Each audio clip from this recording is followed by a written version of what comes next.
Welcome back to Revenge Room. If you're new here, this is where we share real stories of betrayal, resilience, and the kind of justice that restores your faith in karma. Make sure you subscribe and hit that notification bell so you never miss a story. Today's story is called My Son Never Knew About My 900K Savings. His wife snarled, "Kick this useless old man out." Imagine spending your entire life building a family, sacrificing everything for your son, only to hear your daughter-in-law scream those words at you in your own home. The home you paid for. The home where you raised your child. The home where your wife took her last breath. And your son. He just stood there. He looked away. He said nothing. They thought I was just a helpless old man who didn't understand modern banking.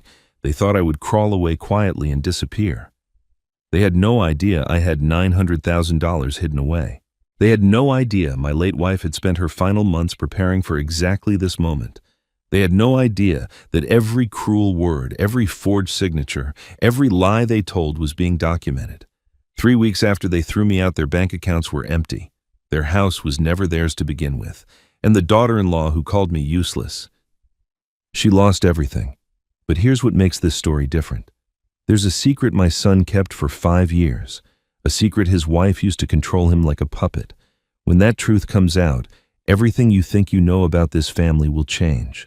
Stay until the very end, because the final twist involves a letter from my late wife that will leave you speechless. This is a story about dignity, about patience, and about the quiet power of a man who is underestimated by everyone. Let's begin. My name is Thomas Caldwell. I am 67 years old, a retired structural engineer who spent 40 years designing bridges and buildings meant to last generations.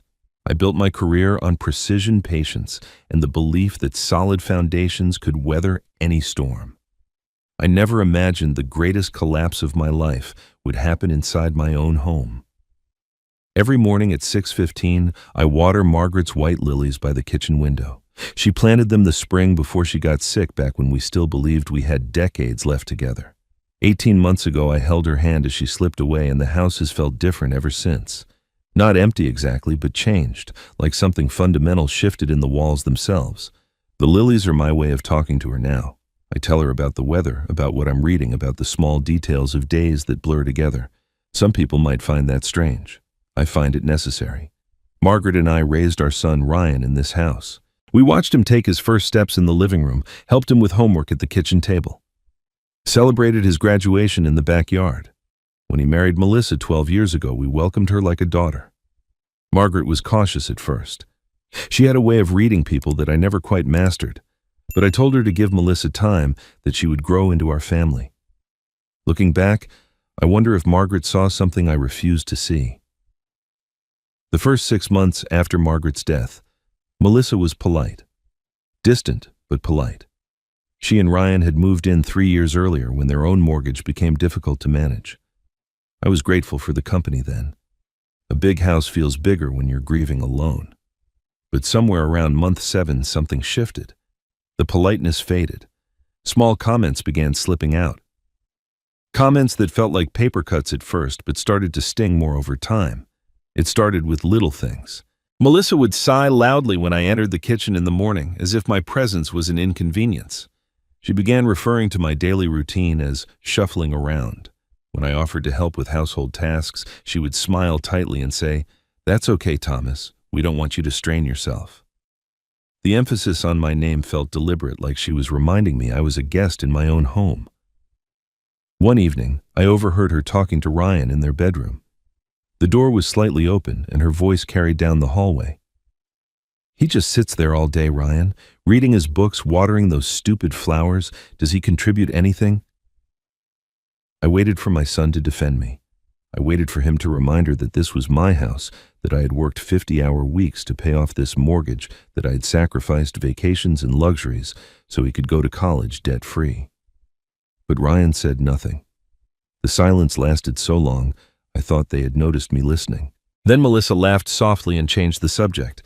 I began spending more time in my study, surrounded by Margaret's photographs and the books we used to read together.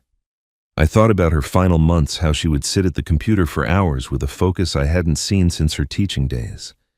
When I asked what she was doing, she looked up with that knowing smile of hers and said, "Protecting our family." I assumed she meant organizing finances or updating our will. I didn't press further. I wish I had. The contrast between then and now haunts me. I remember when Ryan was young how he used to follow me around asking questions about everything. I remember family dinners where Margaret and I sat at the head of the table, respected and loved. I remember feeling like the foundation of this family solid and essential. Now I feel like an old piece of furniture everyone is waiting to throw away. The house that once echoed with laughter now hums with tension. I walk through rooms that hold 40 years of memories and feel like a stranger. That night, Melissa said one sentence that made me realize I was no longer welcome in my own family. It happened at dinner 3 days after I overheard Melissa complaining about me to Ryan. I had spent the afternoon in my study trying to convince myself that I was overreacting, that families go through difficult adjustments, that grief changes people in unexpected ways. Margaret would have told me to be patient.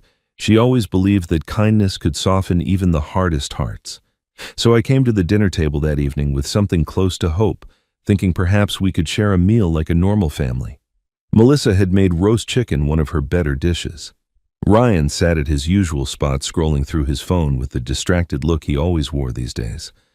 I complimented the food as I sat down trying to start the evening on a positive note. Melissa barely acknowledged me. She served Ryan first, then herself, then slid a plate toward me without looking up. The portion was noticeably smaller than theirs, but I said nothing. I'd learned that commenting on small slights only invited larger ones. For the first 10 minutes, we ate in silence. Ryan mentioned something about a project at work, and Melissa responded with questions that seemed designed to exclude me from the conversation.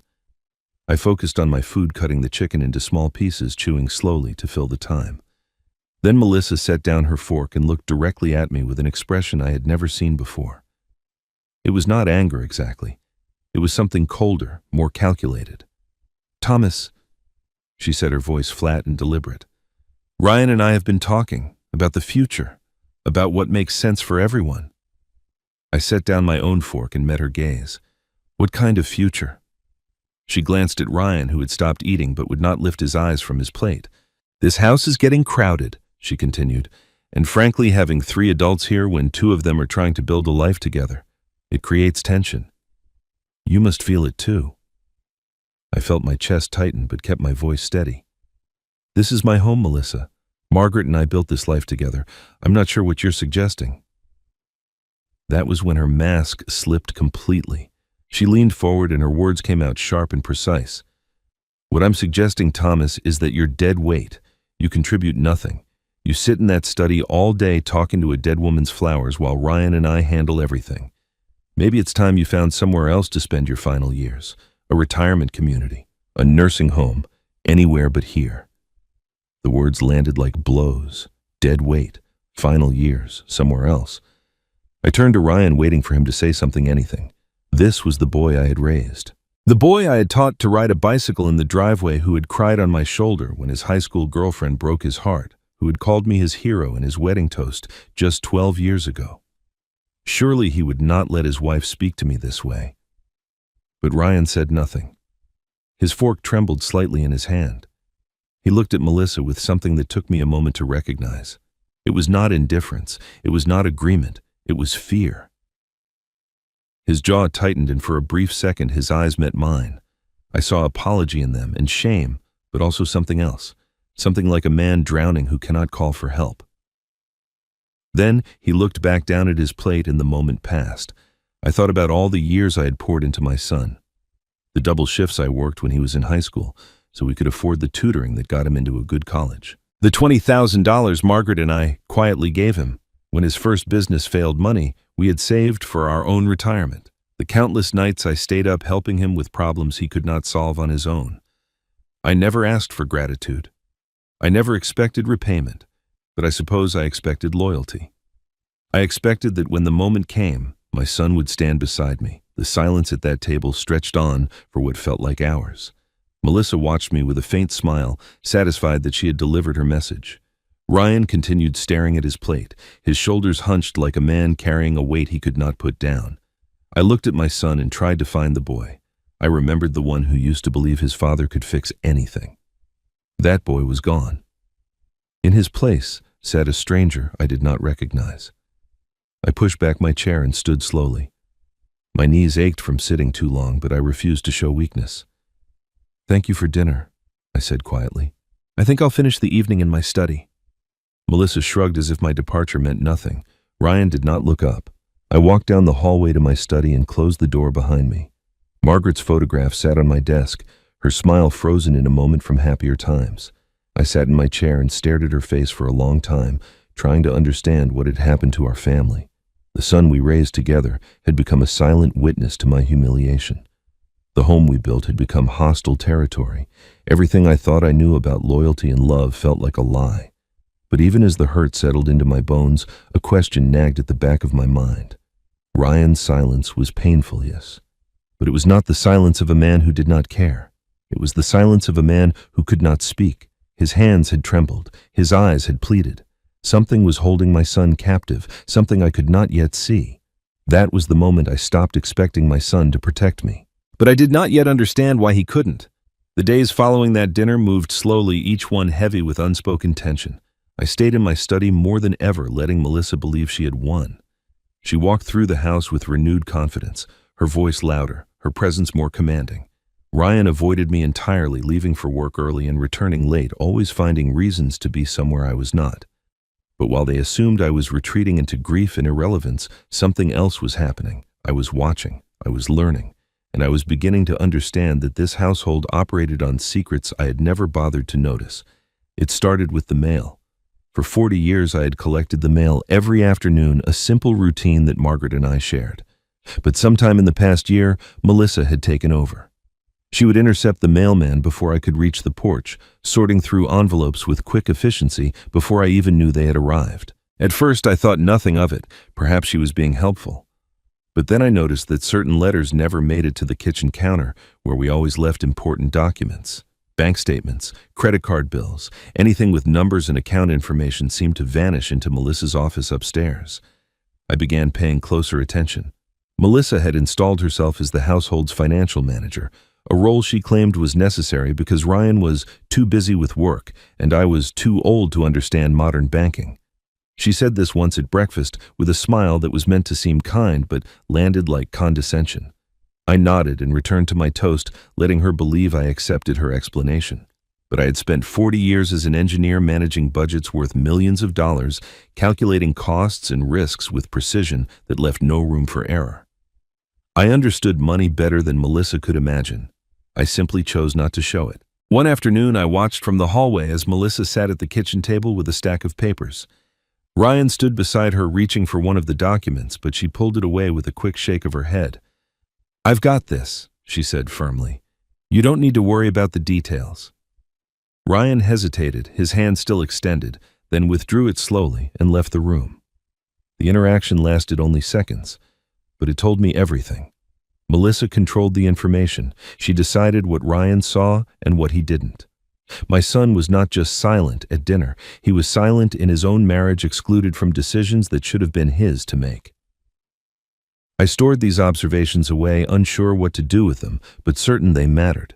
Margaret used to say that knowledge was like water. You had to collect it drop by drop before you could see the river. I was collecting drops now, waiting for the picture to become clear. 2 weeks after the dinner incident, I decided to organize Margaret's belongings. I'd been avoiding this task for 18 months, unable to face the finality of sorting through her things. But something pushed me that morning, a feeling I cannot quite explain, as if Margaret herself was guiding me towards something I needed to find. I started with her desk in the corner of our bedroom, the place where she had spent so many hours in her final months. The drawers were filled with the ordinary remnants of a life well lived. Old photographs, receipts from trips we had taken together, birthday cards from Ryan when he was young.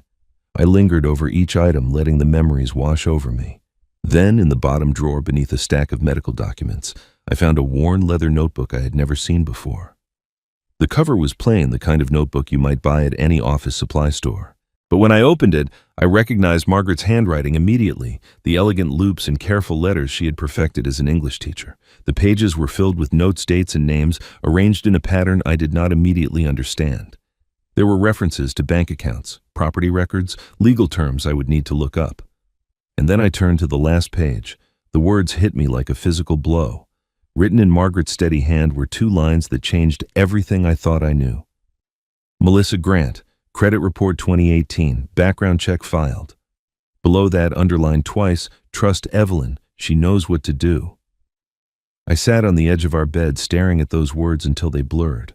Margaret had been investigating Melissa. Not recently, not after her diagnosis when fear might have made her paranoid, but in 2018, 3 years before she got sick. My wife had seen something in our daughter-in-law that warranted a background check, and she had never told me. She had carried this knowledge alone, protecting me from whatever she discovered, preparing for a day she hoped would never come. Evelyn. The name surfaced from years of memory. Evelyn Brooks, Margaret's college roommate who had become a successful estate lawyer. They had stayed close over the decades, exchanging Christmas cards and occasional phone calls. I had always assumed their friendship was purely social. Now I understood it was something more. I closed the notebook carefully and slid it into my jacket pocket. Melissa was downstairs, probably sorting through more mail she did not want me to see. Ryan was at work, trapped in whatever invisible cage his wife had built around him. Neither of them knew what I had just discovered. Neither of them suspected that the quiet old man upstairs was holding a piece of the puzzle Margaret had left behind. I walked to the window and looked out at the backyard where Margaret's garden still bloomed. She had always been smarter than me, more perceptive, more willing to see the darkness in people I wanted to trust.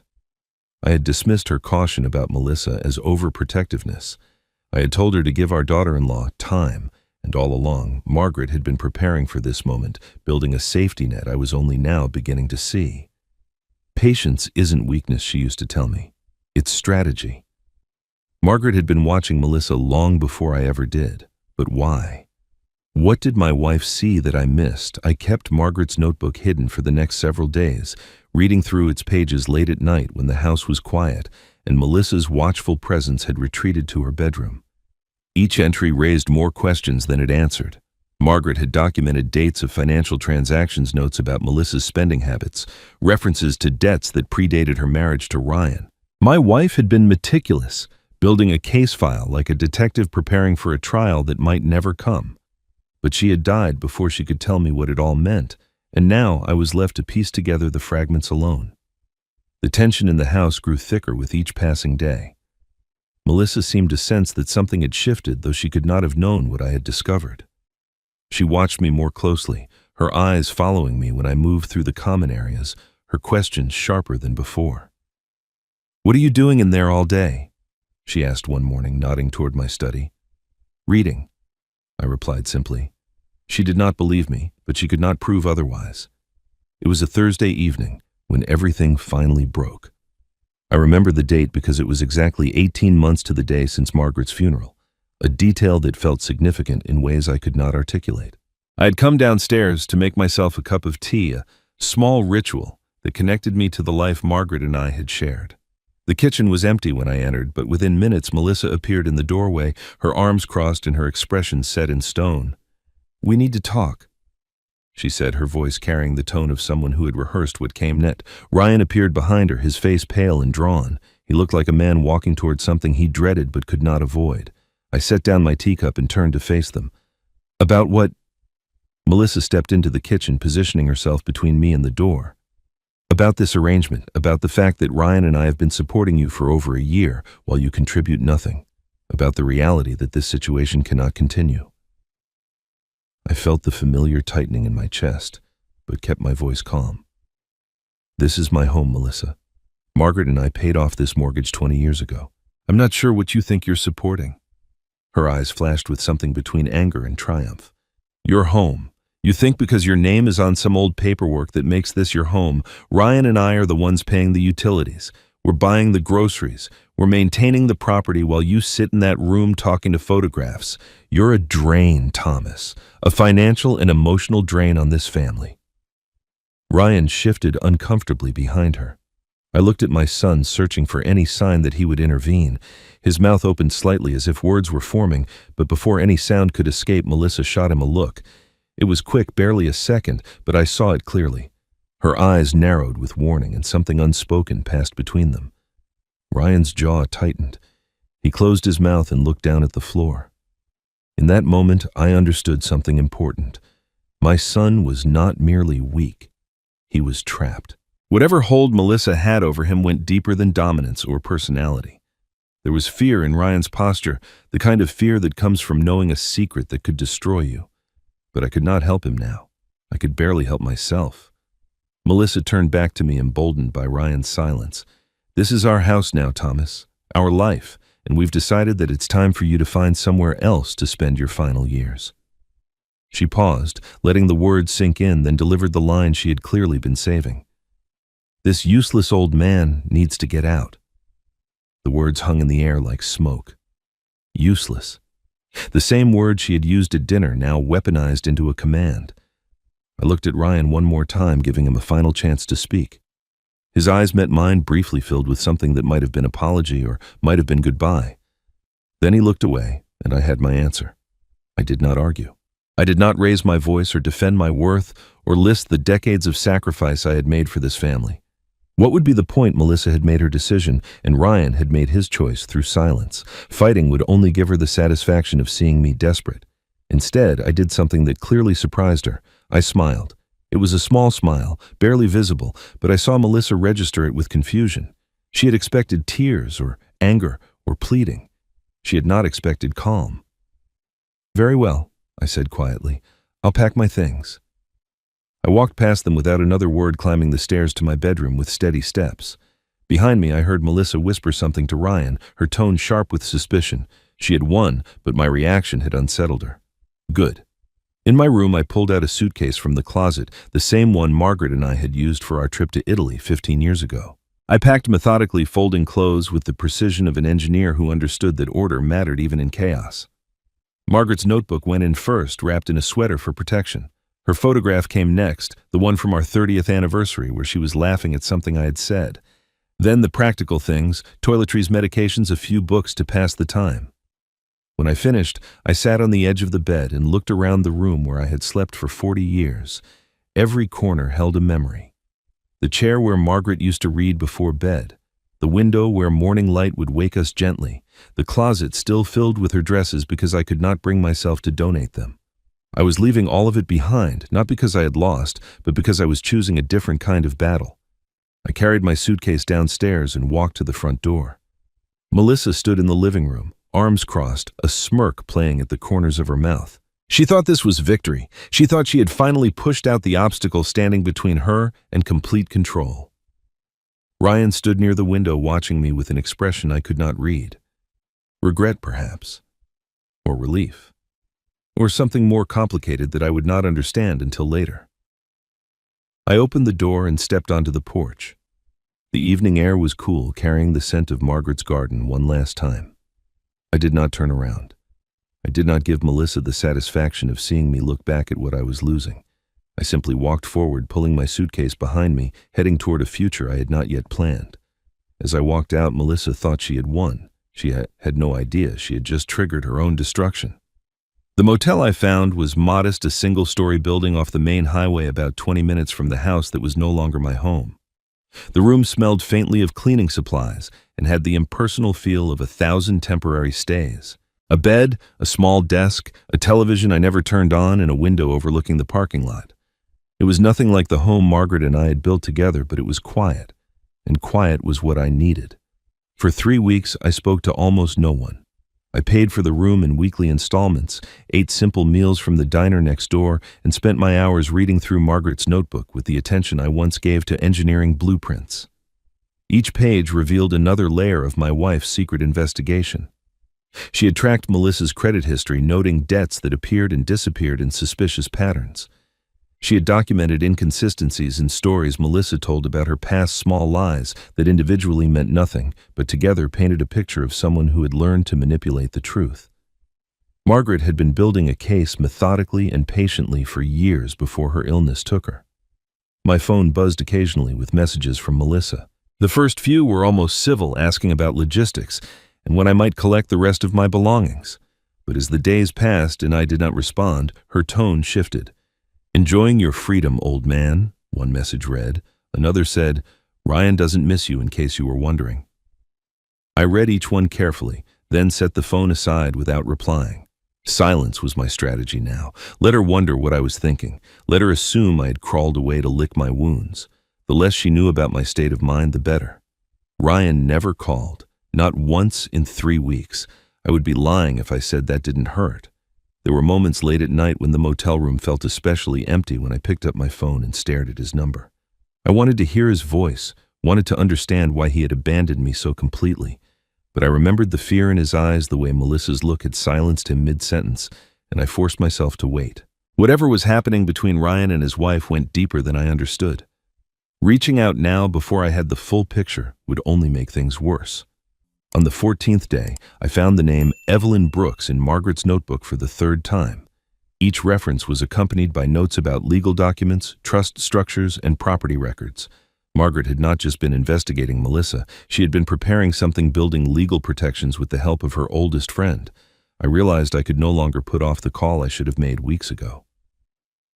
Evelyn answered on the 2nd ring. Her voice was warm, but unsurprised, as if she had been waiting for this moment. "Thomas," she said simply. "I wondered when I would hear from you." We arranged to meet at her office the following afternoon. Evelyn had done well for herself over the years, building a successful estate law practice in the city. Her office occupied the top floor of a historic building downtown, all dark wood and leather chairs and the quiet authority of someone who understood how power moved through documents and signatures. She greeted me with a hug that lasted longer than I expected, and when she pulled back, I saw tears forming in the corners of her eyes.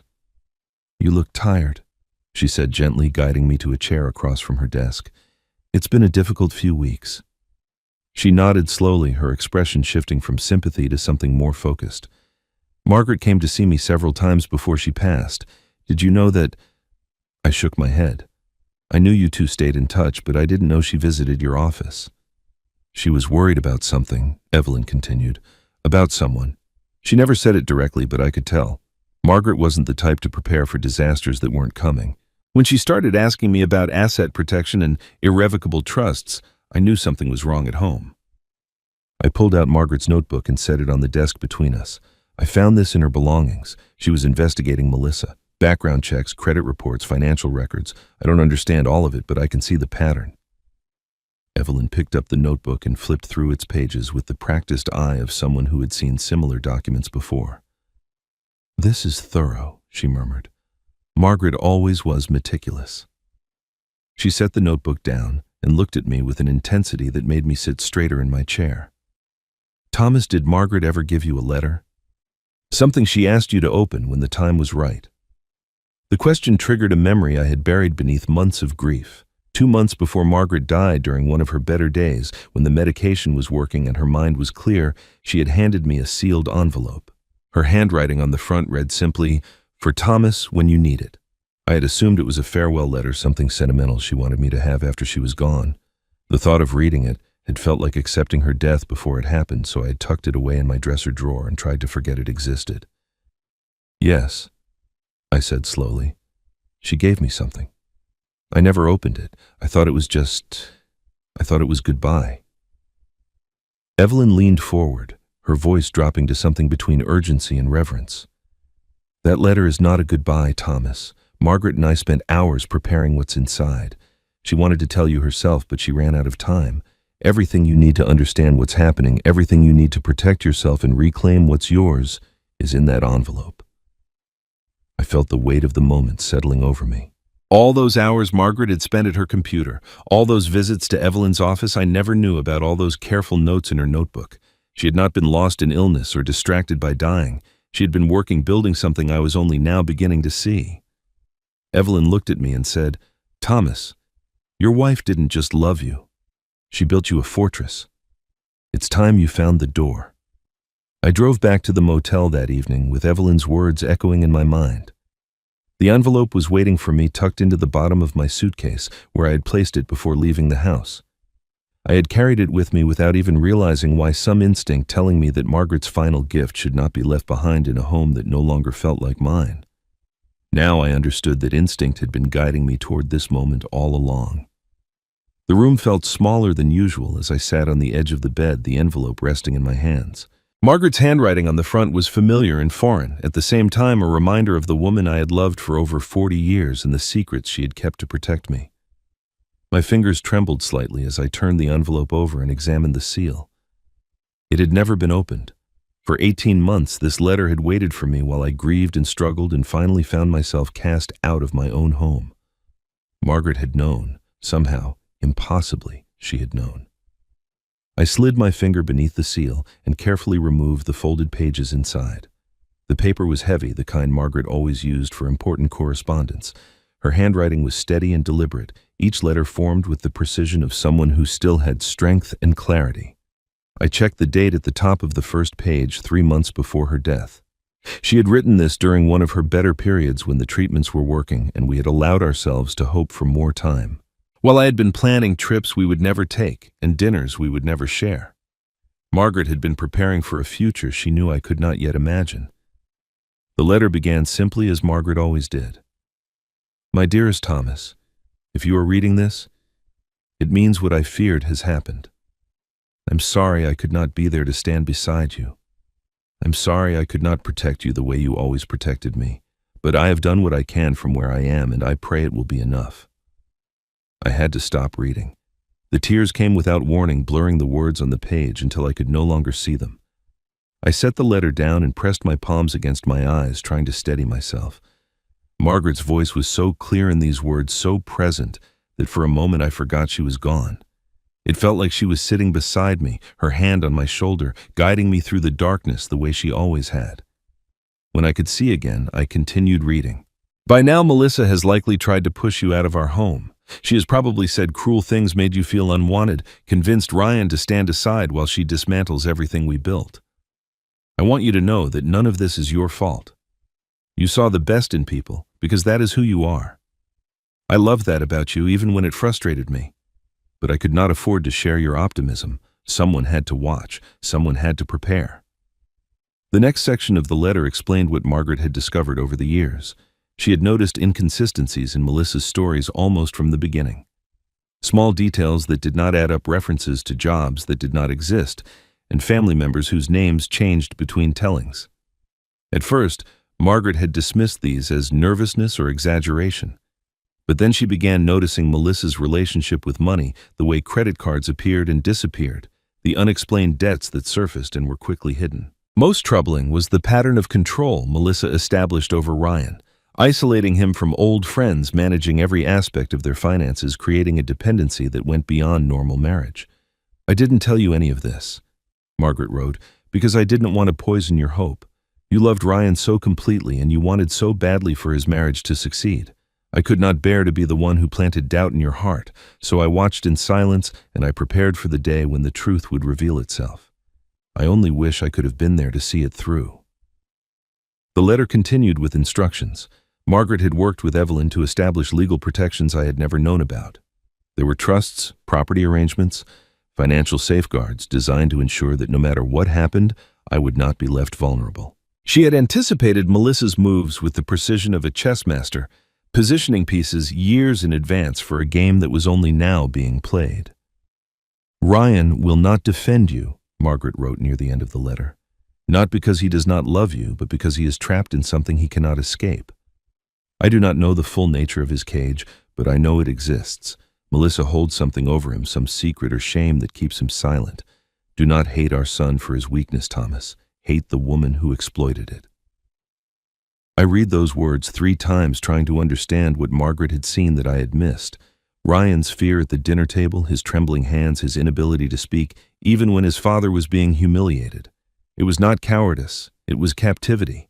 My son was being controlled, and I had been too blinded by hurt to recognize the signs. At the bottom of the final page, Margaret had added a postscript in slightly smaller handwriting, as if she had returned to the letter after thinking more about what she wanted to say. P.S. There is another letter, Thomas, one I have asked Evelyn to keep until the time is right. You will know when you need it. Trust her, trust yourself, and remember that no matter what happens, I am proud of the man you are. All my love forever, Margaret. I set the letter down on the nightstand and stared at the wall for a long time. The motel room was silent, except for the distant hum of traffic on the highway. My wife had seen through Melissa years before I ever suspected anything was wrong. She had built defenses I did not know existed, prepared weapons I had not yet learned to use, and somewhere waiting with Evelyn was another letter for a moment Margaret had foreseen but could not describe. The tears had stopped now, replaced by something harder and more focused. Grief was still there, woven through everything I felt, but it was no longer the only thing. Margaret had given me more than a letter. She had given me a mission. Margaret had seen through Melissa years ago, and she had prepared a plan I was only beginning to understand. I returned to Evelyn's office the following morning, Margaret's letter tucked carefully into my jacket pocket. I had read it 4 more times during the night, each reading revealing nuances I had missed before. Margaret's words were more than comfort. They were instructions, a roadmap through terrain she had surveyed years before I even knew a journey was coming. Now I needed Evelyn to help me understand the full scope of what my wife had built. Evelyn was waiting for me with coffee and a thick folder of documents spread across her desk. She looked like she had been preparing for this meeting for a long time, which I suppose she had. Margaret had set this moment in motion years ago, and Evelyn had been holding the pieces until I was ready to see how they fit together. "Did you read the letter?" she asked as I settled into the chair across from her. "Several times. I'm still trying to absorb it all." She nodded slowly, her fingers resting on the edge of the folder. "What I'm about to show you will take some time to explain. Margaret wanted me to walk you through everything carefully, so you understand not just what she created, but why she created it. Are you ready?" I told her I was, though ready felt like too strong a word for the emotions churning inside me. Evelyn opened the folder and slid a document toward me. At the top, in formal legal language, were the words, "Revocable Living Trust." Below that was Margaret's name as the original trustee, and to my surprise, my own name as the successor trustee. I had never seen this document before. I had never known it existed. "Margaret established this trust 8 years ago," Evelyn explained. "She funded it gradually over time, primarily through a life insurance policy she maintained separately from your joint accounts, as well as personal savings she accumulated over the decades. When she passed the policy, paid out directly into the trust, avoiding probate entirely. The current value of the trust is approximately $900,000. I stared at the number on the page, unable to process what I was seeing. $900,000. Margaret and I had lived comfortably but modestly, always careful with money, never extravagant. I'd assumed our savings were respectable but ordinary. I had no idea my wife had been building a separate financial fortress without my knowledge. Why didn't she tell me? I asked, my voice barely above a whisper. Evelyn's expression softened. She wanted to. She told me many times that keeping this from you felt like a betrayal of your trust. But she was afraid that if you knew about the money, you might mention it to Ryan. And if Ryan knew, Melissa would eventually find out. Margaret believed that the only way to protect these assets was to keep them completely hidden until they were needed. I thought about all those years, all those conversations about budgets and retirement plans and what we could afford.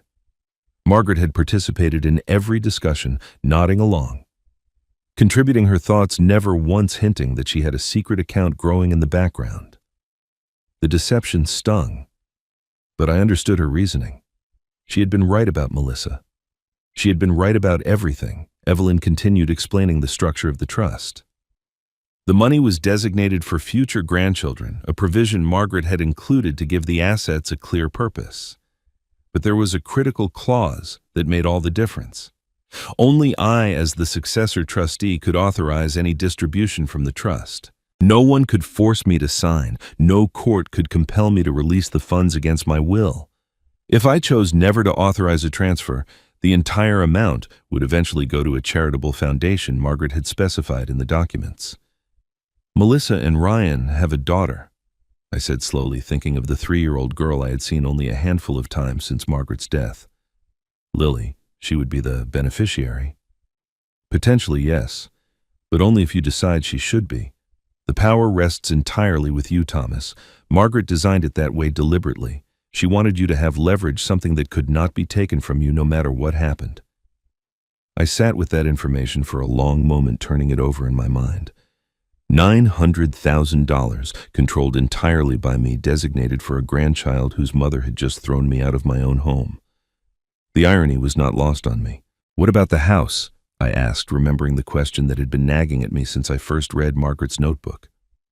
Melissa seems to think she and Ryan own it now, or will soon. She talked about it being their home, their life. Evelyn paused, her hand hovering over another section of the folder. Do you know who legally owns the house, Thomas? I frowned. I assumed it was in my name, or jointly with Ryan, perhaps after Margaret passed. Evelyn shook her head slowly.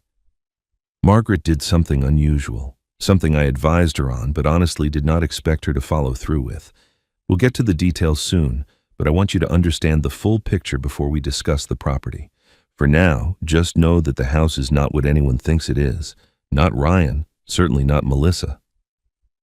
A memory surfaced unbidden, something Margaret had said years ago during one of our quiet evenings on the back porch. We had been watching the sunset, talking about nothing in particular, when she turned to me with an expression I now recognized as knowing. This house will always be ours, Thomas, she had said. No one can ever take it from us. I had smiled and squeezed her hand, assuming it was romantic sentiment, the kind of thing couples say when they've built a life together. Now I wondered if it had been something else entirely, a legal promise, a declaration of war against threats she could already see forming on the horizon.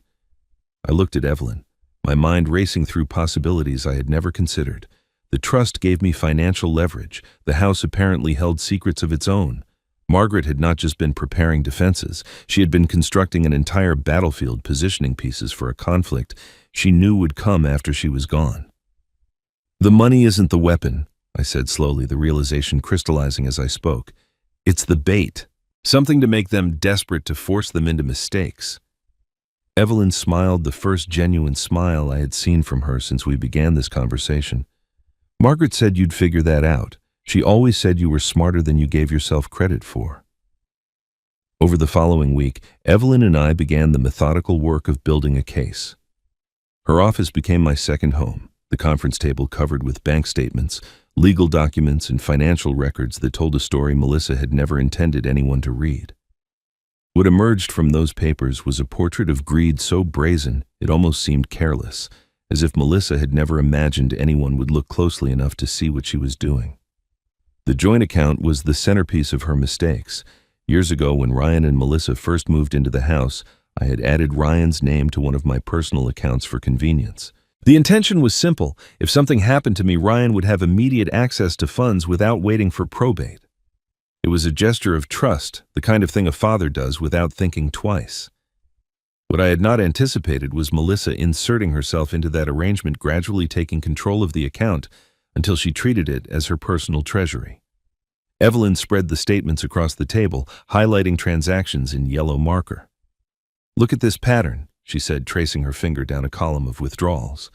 $47,000 over the past 18 months. Clothing stores, spa treatments, a jewelry purchase for nearly $8,000. None of this was household expenses. None of this was authorized by you. I studied the numbers with the same attention I had once given to engineering calculations. Melissa had been clever enough to keep individual transactions relatively small, rarely exceeding a few $1,000s at a time. She probably assumed that an old man would never notice the gradual drain on his account. She had underestimated me badly. The account requires my consent for withdrawals over $5,000, I said, remembering the terms I had established when opening it. How did she get around that? Evelyn pulled out another document, this one bearing Ryan's signature at the bottom. She didn't get around it. She went through Ryan. He's been signing authorization forms for years, probably without even reading them. Each signature gave Melissa permission to access funds she had no right to touch. I looked at my son's handwriting on the page, the familiar loops and angles I had watched develop from childhood scrawls into adult penmanship. Ryan had signed away my money without understanding what he was doing. Whether that was ignorance or willful blindness, I could not say. But the legal reality was clear. His signatures had created a paper trail that now worked against both of them. They thought I didn't understand modern banking. I said quietly, more to myself than to Evelyn. I let them believe that. Every time Melissa made a comment about my age, every time she implied I was too old to grasp how finances worked, now I said nothing. I let her think she was smarter than me. Evelyn nodded slowly. Margaret predicted that would be your approach. She said you had a talent for letting people underestimate you. The mention of Margaret brought a familiar ache, but also something like pride. My wife had known me better than I knew myself.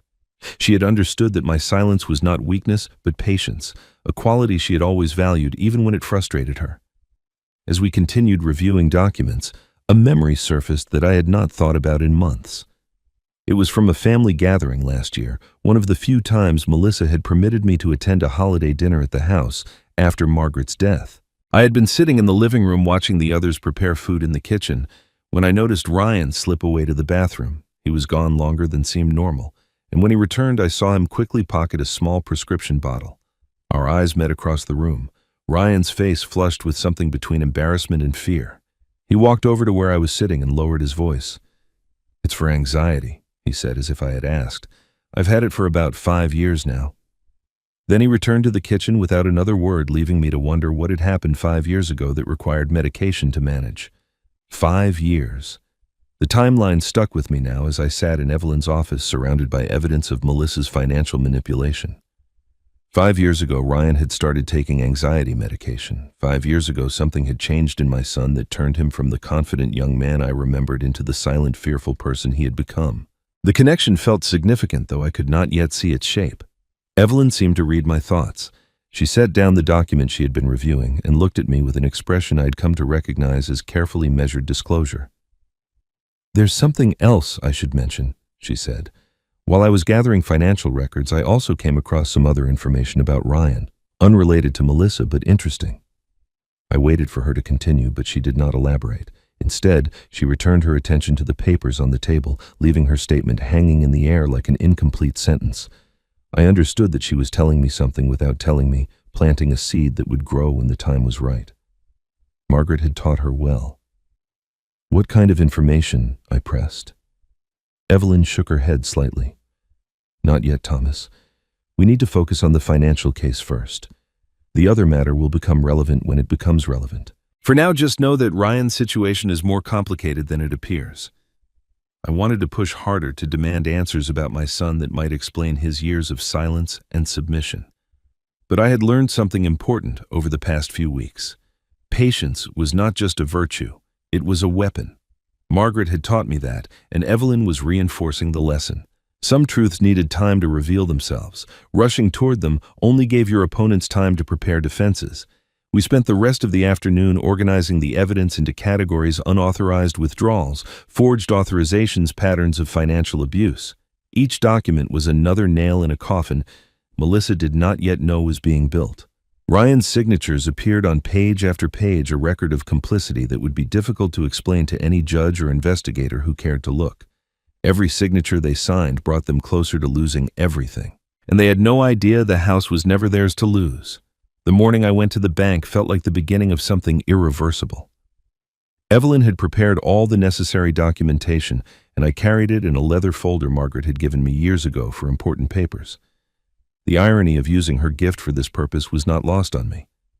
Everything I was doing now carried her fingerprints, guided by her foresight, powered by the preparations she had made when she knew her time was running short. The bank manager recognized me when I walked in. We had been customers there for over 30 years, and he greeted me with the practiced warmth of someone who understood the value of long-term relationships. I explained what I needed calmly and clearly: a complete accounting of all transactions on the joint account over the past 2 years, followed by a withdrawal of the remaining balance into a new account in my name only. The manager's eyebrows rose slightly at the request, but he processed it without question.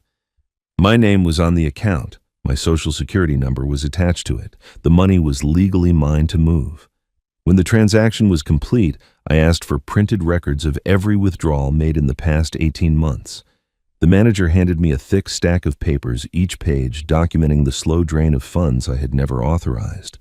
The numbers confirmed what Evelyn and I had already discovered: $47,000 spent on personal luxuries, designer clothing, spa treatments, jewelry, and restaurant meals that had nothing to do with household expenses. Melissa had treated my account like her personal shopping fund, confident that the confused old man upstairs would never notice or never understand. I thanked the manager and left the bank with the records tucked safely in Margaret's folder.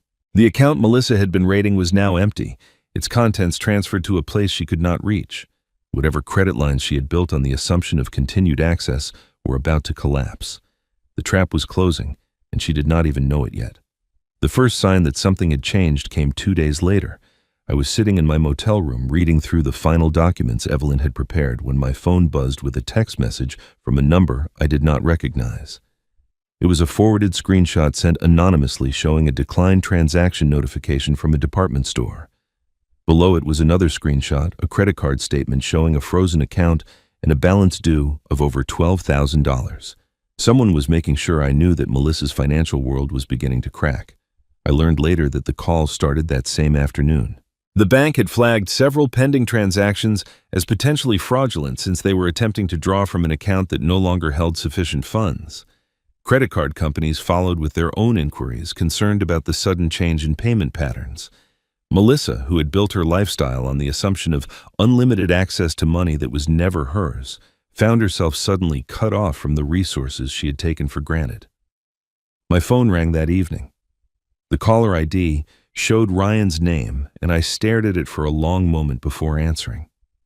I had not spoken to my son since the night I left the house, and part of me expected anger or accusations. What I heard instead was something I had not anticipated. "Dad." Ryan's voice was barely above a whisper, cracked and unsteady in a way I had never heard from him before. "Dad, are you there?" "I'm here," I said quietly. There was a long pause, filled with the sound of his breathing. When he spoke again, his words came out in a rush as if he was afraid he would lose courage if he slowed down. "Dad, I'm sorry. I'm so sorry. I had no choice. You have to understand I had no choice." The phrase struck me with unexpected force. No choice. The same words Margaret had used in her letter when describing Ryan's silence. The same pattern I had been trying to understand for weeks. My son was not apologizing for Melissa's behavior or for the money that had been taken. He was apologizing for something deeper, something that had kept him trapped for years. "What do you mean, no choice?" I asked carefully, keeping my voice neutral despite the questions racing through my mind. "Ryan, what are you talking about?" The silence stretched between us, heavy with words he could not bring himself to say. I heard him take a shaky breath, heard what might have been a sob caught in his throat. For a moment I thought he would finally tell me the truth. Finally explain the fear I had seen in his eyes and the anxiety medication he had been taking for 5 years. Then the line went dead. He had hung up without answering. I sat in the quiet of the motel room phone still pressed to my ear, listening to the empty signal tone. Ryan had cracked. The fortress Melissa had built around him was beginning to crumble under the pressure of consequences she had never expected to face. Whatever secret she had been holding over my son, whatever leverage had kept him silent through years of humiliation and abuse, it was no longer strong enough to contain the fear now coursing through their household. I called Evelyn the next morning. She answered on the first ring as if she had been waiting. "The withdrawal went through," I told her, "and Ryan called me last night. He apologized, said he had no choice." There was a pause on her end of the line. Did he explain what he meant? No. He hung up before he could. Evelyn was quiet for a moment, processing the information. "Then it's time," she said finally. "I've prepared all the documents, the evidence of financial misuse, the property records, everything Margaret wanted you to have. We need to arrange a meeting with Ryan and Melissa, face to face. Let them see exactly what they're dealing with." I looked at the photograph of Margaret I had placed on the nightstand, her smile frozen in a moment of joy from decades ago. She had written me a letter preparing for this exact situation. She had spent years building the legal and financial structures that would protect me when I needed them most, and now finally it was time to use them. "Are you ready?" Evelyn asked. I touched the edge of Margaret's photograph, gently feeling the familiar ache of missing her mixed with something new: determination, purpose, the knowledge that I was not alone in this fight. "I've been ready since she wrote that letter," I said. Then the bank calls started coming in. Melissa's world began to crack. And Ryan finally whispered the words I had waited years to hear: "I'm sorry."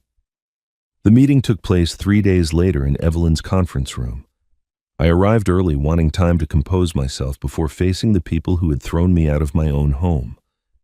Evelyn had arranged the space deliberately, a long mahogany table with chairs positioned so that she and I sat on one side with 2 empty chairs waiting on the other. Legal documents were organized in neat stacks, each pile representing a different piece of the case we had built. Margaret's photograph sat in my jacket pocket close to my heart. Melissa and Ryan arrived exactly on time. I heard them before I saw them. Melissa's sharp heels clicking down the hallway, accompanied by the softer sound of Ryan's footsteps. When they entered the room, the contrast between them was striking. Melissa looked immaculate, dressed in an expensive suit with her hair perfectly styled, her expression set in the cold fury of someone preparing for battle. Ryan looked like he had not slept in days. His face was pale and drawn, his eyes shadowed with exhaustion, his shoulders hunched as if carrying a weight he could no longer bear. He looked like a man approaching confession. Melissa did not wait for introductions. She dropped into her chair and fixed Evelyn with a glare that might have intimidated someone less experienced. "I don't know what kind of game you think you're playing," she said, her voice tight with controlled anger. "But you should know that I've already consulted with our own attorney. What Thomas did with that bank account could be considered financial abuse of a vulnerable adult. We're prepared to take legal action." Evelyn remained perfectly calm. She opened the first folder on the table and began laying out documents with the unhurried precision of someone who had done this many times before. "Mrs. Grant, before you make any threats you might regret, I suggest you review these records.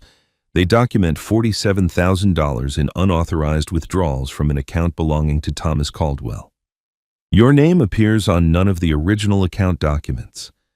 Your authority to access these funds came solely through your husband's signatures on authorization forms that Thomas never approved." Melissa opened her mouth to interrupt, but Evelyn continued without pause. "These signatures," she said, sliding a stack of papers across the table, "were obtained without Thomas's knowledge or consent. Under state law, that constitutes fraud.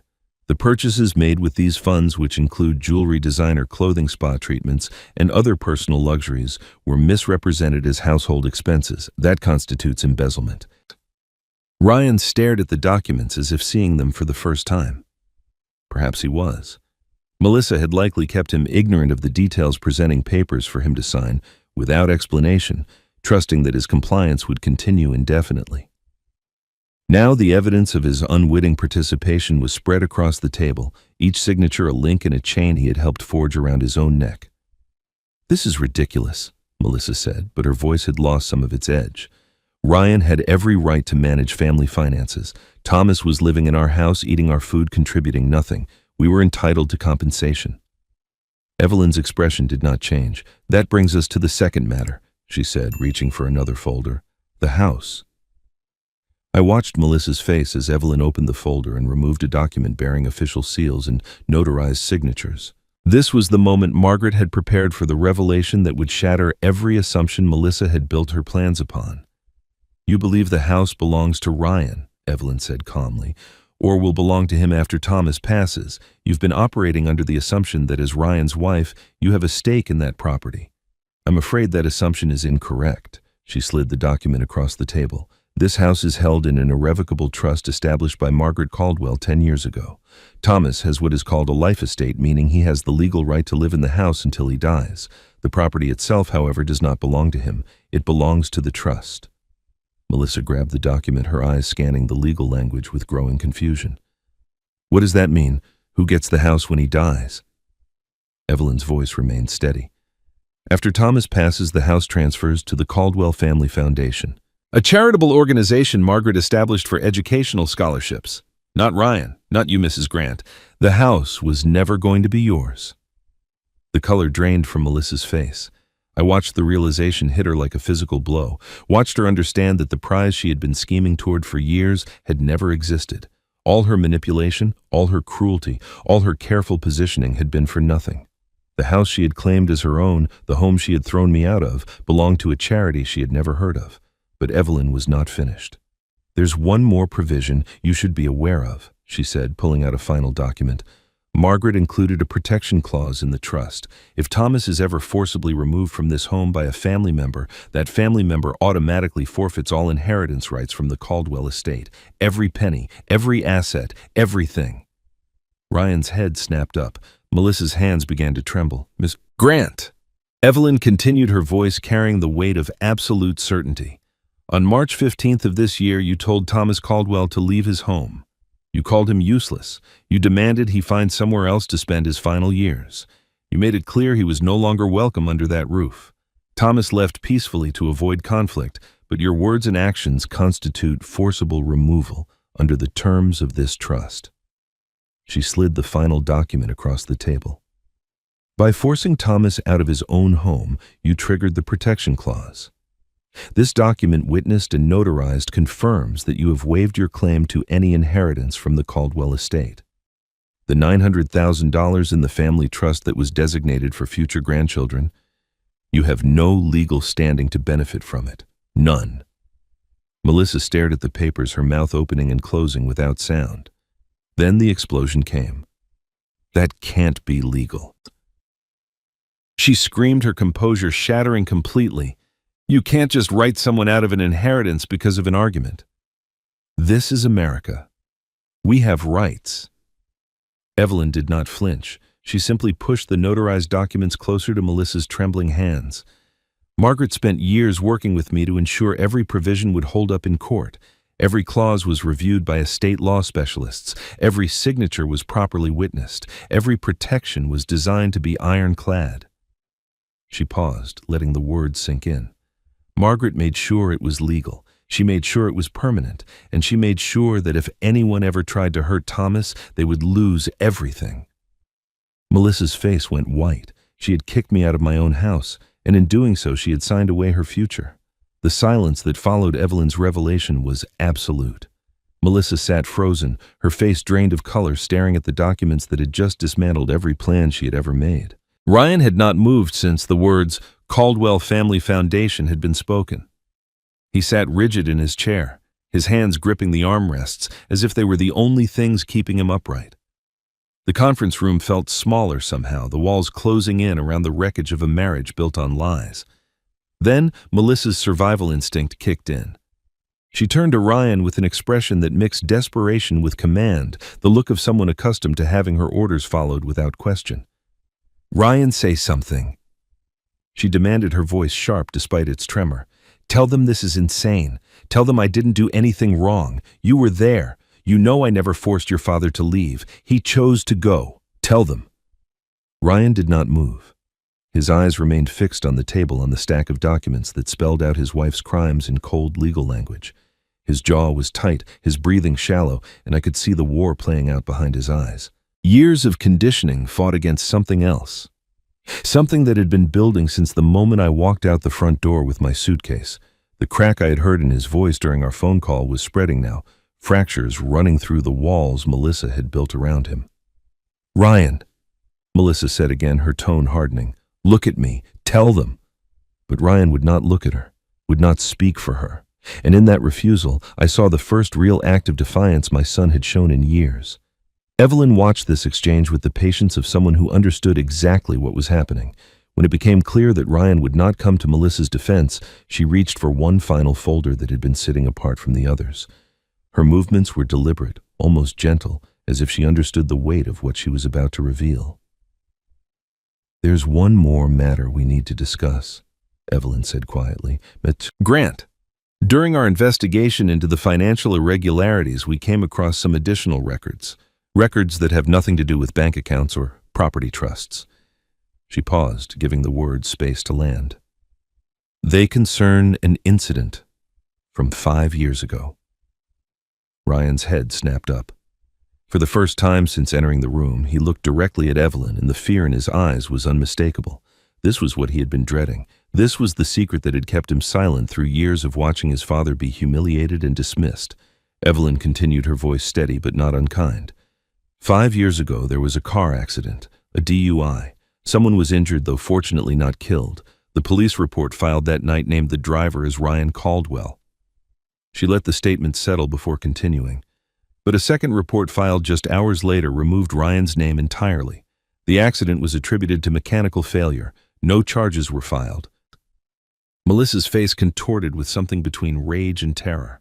"That has nothing to do with any of this. That was a private matter, a family matter." "A family matter," Evelyn repeated. "Yes, I imagine it was. What's interesting is who facilitated the alteration of that police report." The officer involved has since retired, but records show he received a significant payment around the same time. The source of that payment was traced to an account controlled by you, Mrs. Grant. The room fell silent again. I looked at my son, trying to understand the full shape of what I was hearing. 5 years ago, Ryan had been in an accident, someone had been hurt, and somehow Melissa had made the consequences disappear. Ryan's voice broke the silence, cracked and hollow. She found out. He said the words coming slowly, as if each one cost him something. I don't know how. I never told anyone. But she found out and she helped cover it up. She made it go away. He finally looked at me, his eyes wet with tears he had been holding back for years. And then she held it over me every single day. Every time I wanted to stand up for you, Dad, every time I wanted to tell her to stop, she reminded me what she could do, what she could tell the police, what would happen to me if the truth came out. I felt something shift inside my chest. All those years of silence, all those moments when Ryan had looked away while Melissa tore me down, all the times I had wondered how my son could be so weak, so cowardly, so willing to abandon his own father. None of it had been what I thought. Ryan had not been choosing Melissa over me. He had been trapped, held hostage by a secret she wielded like a weapon, forced to watch helplessly while the woman he feared destroyed the family he loved. 5 years. Ryan continued, his voice gaining strength as the confession poured out. 5 years of doing whatever she says, signing whatever she put in front of me, pretending everything was fine while she controlled every aspect of our lives. Every time I thought about telling you the truth, Dad, she would find a way to remind me. A comment at dinner, a look across the room. She never let me forget that she owned me. Melissa tried to interrupt, her voice rising in protest, but Ryan cut her off with a sharpness I had never heard from him before. No, he said, standing from his chair. No more. I'm done, Melissa. I'm done being your hostage. I'll face whatever consequences come from what I did 5 years ago. I'll talk to the police myself if I have to, but I won't be your prisoner anymore. I won't watch you destroy my father while I stand there pretending I don't see it. He turned to face me fully, and I saw something in his eyes I had not seen in years. Clarity. Resolve. And beneath it all, the desperate hope of a son seeking forgiveness he was not sure he deserved. Dad, I'm sorry, he said, his voice breaking. I'm so sorry. I wanted to protect you. I wanted to stand up for you every single time she said those things. But I was scared. I was so scared of what would happen if the truth came out, and I let that fear turn me into someone I don't even recognize anymore. I stood slowly, my legs unsteady beneath me. The anger I had carried for months, the hurt and betrayal I had nursed through lonely nights in that motel room, all of it was shifting now, rearranging itself around this new understanding. My son had not abandoned me. He had been fighting a battle I never knew existed, struggling against chains I could not see.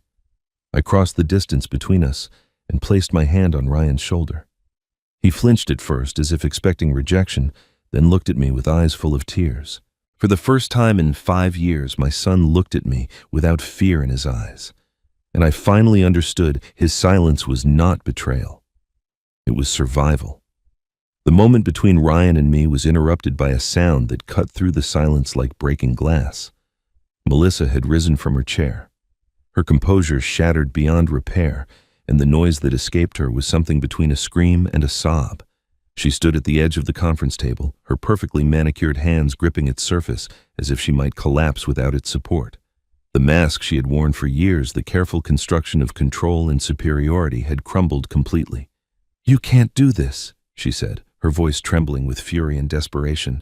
"You think anyone will believe this? I'll tell everyone you're senile, Thomas. I'll tell them you've lost your mind, that you're making up stories because you're a bitter old man who can't accept that his son grew up and doesn't need him anymore." She pointed at Evelyn with a shaking finger. "And you're just a lawyer looking for a payday. This whole thing is a setup, a conspiracy against me." Evelyn did not respond. She simply sat with her hands folded on the table, watching Melissa's outburst with the calm detachment of someone who had seen this performance many times before. The threats hung in the air, empty and ineffective, dissolving like smoke against the wall of evidence we had assembled. When the threats failed to produce any reaction, Melissa shifted tactics with the practiced fluidity of someone who had manipulated her way through countless situations. Her expression softened, Her shoulders dropped and tears began streaming down her face. "I was just trying to protect our family," she said, her voice now pleading rather than commanding. "Everything I did was for Ryan, for us, for our future together. You don't understand how hard it's been managing everything while Thomas sat in that room doing nothing. Someone had to take charge. Someone had to make sure we didn't lose everything." I watched this transformation with a mixture of pity and recognition. This was the Melissa that Ryan had married, the woman who could shift between personas as easily as changing clothes. She had probably used these same tears to convince my son that her control was care, that her manipulation was management, that her cruelty was somehow kindness in disguise. But the tears did not move me. I had spent too many nights in that motel room, too many hours reading Margaret's notebook, too many moments replaying the night she had called me useless. The woman crying before me was not a victim. She was an actress whose audience had finally stopped believing. The tears produced no results, so Melissa tried her final approach. She turned to me directly, her voice dropping to something almost gentle. "Thomas, please, we can work something out. I know things got heated, I know I said things I shouldn't have, but we're family. Surely there's a way to move past this without destroying everything. Think about your granddaughter. Think about Lily. Don't you want to be part of her life?" The mention of Lily struck a nerve, as Melissa had surely intended. My granddaughter was innocent in all of this, a 3-year-old child who had no understanding of the battles being fought around her. But I had learned something important over these past weeks. Melissa did not invoke Lily out of love or concern for the child's well-being. She invoked her as leverage, as one more tool to manipulate the situation in her favor. Even now, even as her world collapsed around her, she was still calculating, still scheming, still trying to find the angle that would save her. Before I could respond, Ryan spoke. His voice was steady now, the trembling uncertainty of his earlier confession replaced by something firmer. "I've already contacted a lawyer," he said, not looking at Melissa. "I'm filing for divorce. I should have done it years ago, but I was too afraid. I'm not afraid anymore." Melissa's face contorted with shock. "You can't be serious. After everything I've done for you, after everything I've protected you from, protected me." Ryan's laugh was hollow, bitter. "You didn't protect me, Melissa. You imprisoned me. You took the worst mistake of my life and turned it into a leash you could pull whenever you wanted. That's not protection. That's ownership." He turned to Evelyn. "I'm prepared to face whatever legal consequences come from the accident 5 years ago, and I'm prepared to testify about everything else. The blackmail, the financial fraud, all of it." Evelyn nodded slowly, making a note on her legal pad. Then she looked at Melissa with an expression that was almost sympathetic, the way one might look at someone who had brought destruction upon themselves through their own choices. "Mrs. Grant," she said quietly, "let me summarize your current situation. You have lost access to all Caldwell family finances. The joint account has been closed. The trust fund designated for grandchildren is controlled entirely by Thomas, who has no legal obligation to authorize any distributions to you or your daughter. You have no claim to the house, which belongs to an irrevocable trust and will pass to a charitable foundation upon Thomas's death. Your attempt to force Thomas from his home triggers a protection clause that eliminates any inheritance rights you might otherwise have claimed through your marriage to Ryan." She paused, letting each point land before continuing. "Additionally, you face potential criminal investigation for fraud, embezzlement, and obstruction of justice related to the altered police report from 5 years ago. Your husband is filing for divorce and has indicated his willingness to cooperate fully with any investigation. In less than an hour, Mrs. Grant, you have lost everything you spent years trying to take." Melissa stared at Evelyn, then at Ryan, then at me. Her mouth opened and closed several times, but no words came out. The woman who had always had an answer for everything, who had manipulated every situation to her advantage, had finally run out of moves. I stood slowly, feeling the weight of the moment settle around me. This was the culmination of everything Margaret had prepared. Everything Evelyn had helped me build, everything Ryan had finally found the courage to confess. I could have gloated. I could have delivered a speech about justice and consequences. But that was not why I had come. "I didn't come here for revenge, Melissa," I said simply. "I came for the truth. Now I have it." I walked toward the door without looking back. Behind me, I heard Melissa begin to sob again, but the sound held no power over me anymore. Ryan's footsteps followed mine into the hallway. I walked away from that room with nothing but the clothes on my back and my wife's letters in my pocket. But I had something Melissa could never take: my dignity. 3 months passed before I saw Ryan again. The days after that meeting in Evelyn's conference room had been filled with legal proceedings paperwork and the slow unraveling of a marriage built on manipulation and fear. I followed the developments from a distance, receiving updates from Evelyn while I settled into a small apartment near the lake on the outskirts of town. The motel had served its purpose, but I needed something more permanent now, a place where I could begin rebuilding a life that felt like my own. The divorce was bitter. Melissa fought with every weapon she had left, contesting asset divisions, demanding spousal support, claiming that Ryan had coerced her into decisions she never wanted to make. But the evidence against her was overwhelming, and the judge saw through her performances quickly. The financial records spoke for themselves. The altered police report spoke for itself.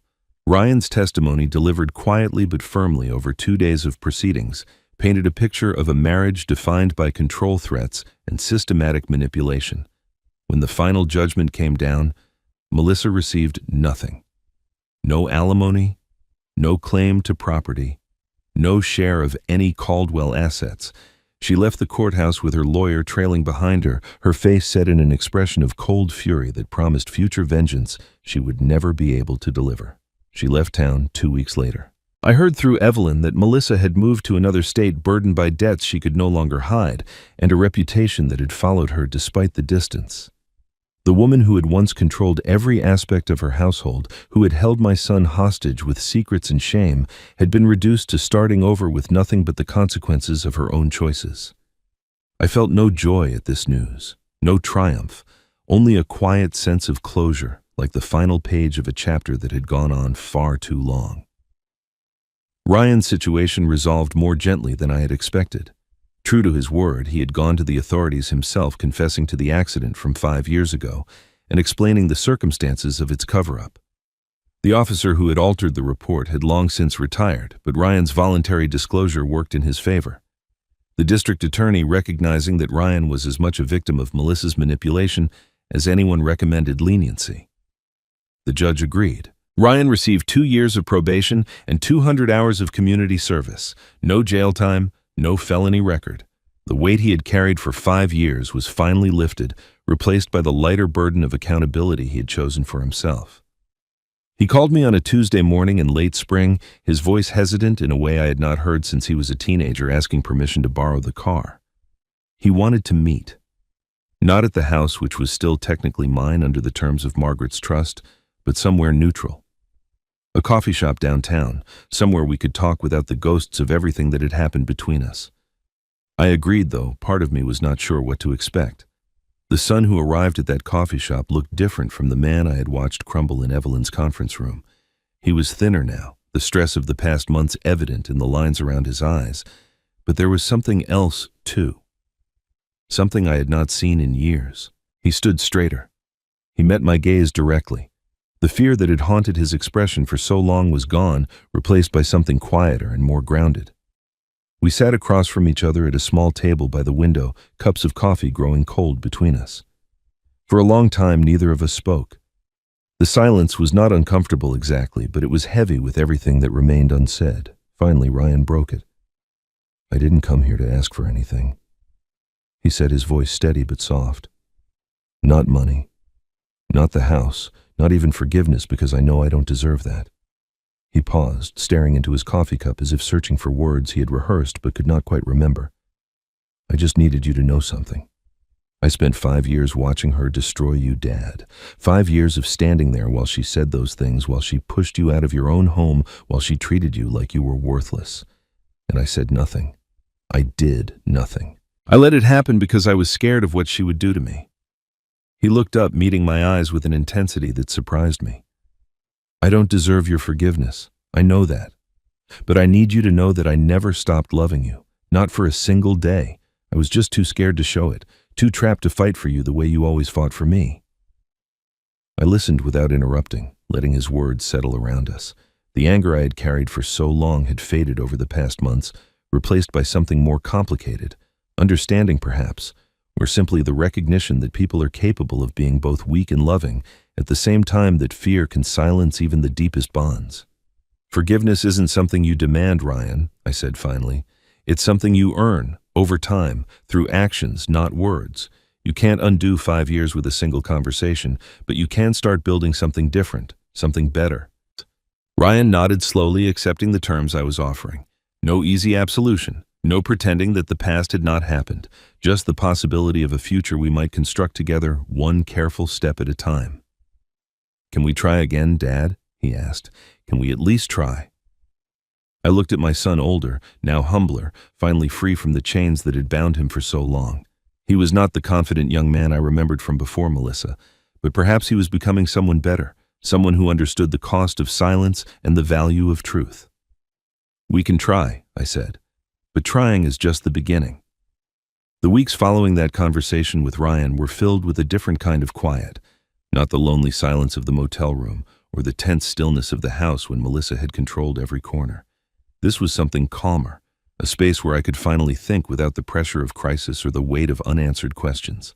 My apartment by the lake became a sanctuary, a place where Margaret's memory could live alongside the present without being overshadowed by grief. But one question remained circling in my mind like a bird that would not land. The trust. The $900,000 Margaret had built in secret, designated for future grandchildren, controlled entirely by my decision. Ryan had a daughter, Lily, a 3-year-old girl with her father's eyes and a laugh that reminded me painfully of Margaret. She was innocent in all of this, a child who had no understanding of the battles fought around her, the lies told in her name, the manipulation her mother had wielded like a weapon. The money could change her life. It could provide for her education, her security, her future. But signing the transfer felt like rewarding a family that had caused me so much pain. I spent long evenings on my small balcony watching the sunset over the water, wrestling with Margaret's words from her letter. "Don't seek revenge, seek justice. They're not the same thing." She had known I would face this moment. She had known I would be tempted to withhold the money as punishment, to let my hurt dictate decisions that would affect an innocent child. But Margaret had never believed in punishing the innocent for the sins of the guilty. She had believed in building and creating foundations that could support something better than what came before. Evelyn arrived at my apartment on a Saturday afternoon, carrying a briefcase and an expression I had come to recognize as significant. We sat at my small kitchen table, coffee cups between us, and she studied me with the careful attention of someone assessing more than just legal matters. "How are you, Thomas?" she asked. "Really?" I considered the question honestly. The rage had faded. The hurt remained, but it no longer consumed me. I slept through the night now, woke to mornings that felt like possibilities rather than burdens. "I'm getting there," I said. "Slowly, but I'm getting there." She nodded, seeming satisfied with my answer. "There's one more thing Margaret left for you," she said, her voice dropping slightly. "Another letter, but she instructed me to wait until you were at peace, until the storm had passed." She paused, looking at me carefully. "Are you at peace, Thomas?" The question hung in the air between us. I thought about everything that had happened, every revelation and confrontation and painful truth. The storm had indeed passed. What remained was the task of rebuilding from what it had left behind. "I think I am," I said, "or close enough." Evelyn smiled softly but did not reach for her briefcase. "Then we'll discuss the letter soon, but first there's the matter of the trust. You need to make a decision about Lily." I had been avoiding this moment, but I knew it could not be postponed forever. I asked Evelyn to prepare the transfer documents, but with conditions I had thought carefully about during those long evenings by the lake. Ryan would need to maintain full custody of Lily, ensuring she remained with the parent who had finally found the courage to be honest. He would need to demonstrate stable employment for at least 1 year, proving he could provide for his daughter without relying on the trust as a crutch. And he would need to complete a parenting course not as punishment, but as preparation. A foundation for the father I hoped he was becoming. Evelyn listened to each condition, nodding as she made notes. "These are reasonable," she said. "Margaret would approve. She always believed in building people up rather than tearing them down." When the documents were ready, I signed them at that same kitchen table where so many difficult conversations had taken place. My hand was steady, my mind clear. This was not forgiveness wrapped in a check. It was not absolution purchased with money Margaret had saved. It was something else entirely, a choice to invest in a future I might not live to see, to give Lily the chance at stability that her mother's lies had nearly destroyed. Margaret wanted this money to build something, I said as I set down the pen. Not to erase what happened, not to pretend the past didn't matter, but to build something new, something better than what came before. Evelyn gathered the signed documents, carefully placing them in her briefcase with the reverence they deserved. At the door, she paused and looked back at me. "I'll bring the letter next week," she said, "when you're ready to hear what Margaret wanted to tell you at the end." I signed the papers, not because Ryan deserved it, but because my granddaughter deserved a chance at the family Margaret always dreamed of. 6 months had passed since I signed those papers at my kitchen table. The seasons had turned twice, summer fading into autumn and then slowly warming again toward spring. My apartment by the lake had become more than a temporary refuge. It had become home, a place where I woke each morning to the sound of water lapping against the shore and the calls of birds I was slowly learning to identify. I fished most mornings now, standing at the end of the small dock with my line cast into water that reflected the changing sky.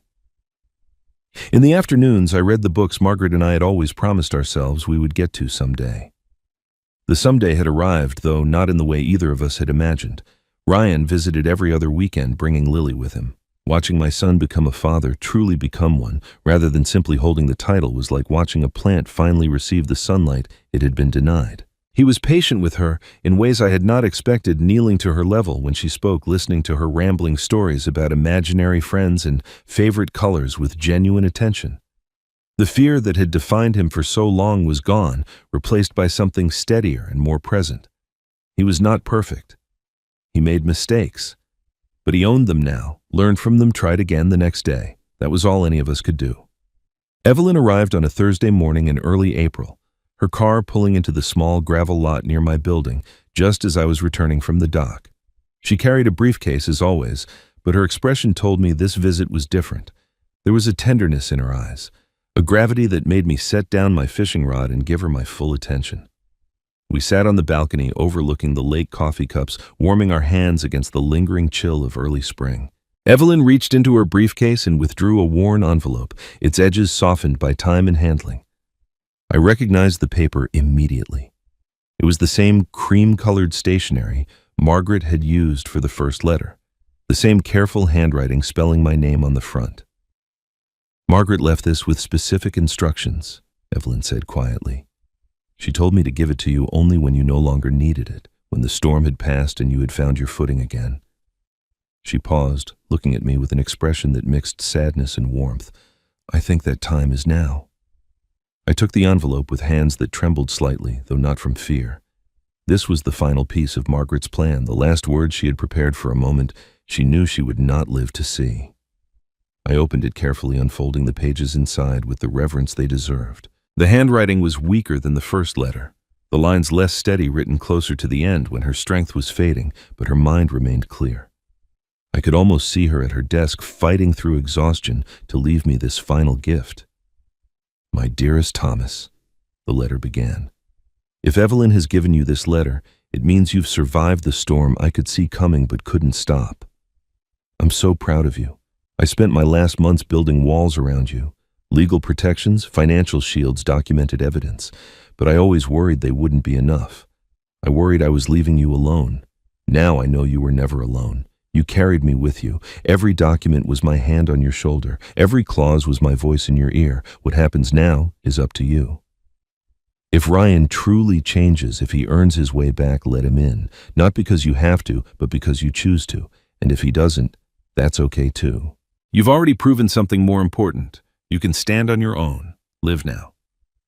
Thomas, really live. Catch fish, read your books, watch the sunrise, and know that I loved you every single day and that somehow, somewhere I still do. Forever yours, Margaret." I read the letter 3 times, letting her words wash over me like the morning light spreading across the lake. The tears came quietly, not from grief this time, but from something closer to gratitude. She had known, she had prepared, and even from beyond she had found a way to tell me it was okay to be happy again. I folded the letter carefully and placed it against my heart, feeling the paper warm against my chest. Then I picked up my fishing rod and walked toward the lake, toward the dock where I had spent so many mornings learning to live again. The sound of tires on gravel made me turn. Ryan's truck pulled into the lot, and before it had fully stopped, the back door flew open. Lily jumped out, her small legs carrying her across the grass as fast as they could move, her arms outstretched, her voice calling out the word that had come to mean everything: "Grandpa!" I knelt down just in time to catch her small body colliding with mine in a hug that nearly knocked me over. Her laughter filled the morning air, bright and pure and completely untouched by everything that had come before. Ryan walked up behind her smiling, and for a moment the three of us stood there together, a family rebuilding itself, one visit at a time. I didn't take their money. I didn't take their house. I took back something they never realized. I had lost my dignity, and somewhere, somehow, I know Margaret is smiling. And that is where Thomas's story ends. But before you go, I want to share some thoughts with you. This story is not really about money. It is not about a house or a trust fund or bank accounts. It is about something far more valuable: dignity. Thomas spent months being told he was worthless, useless, a burden to his own family. And the most painful part was not hearing those words from his daughter-in-law. It was watching his son stand silent while they were spoken. But here's what I want you to take away from this story. Thomas did not win because he had $900,000 hidden away. He did not win because his wife was a brilliant woman who planned everything in advance.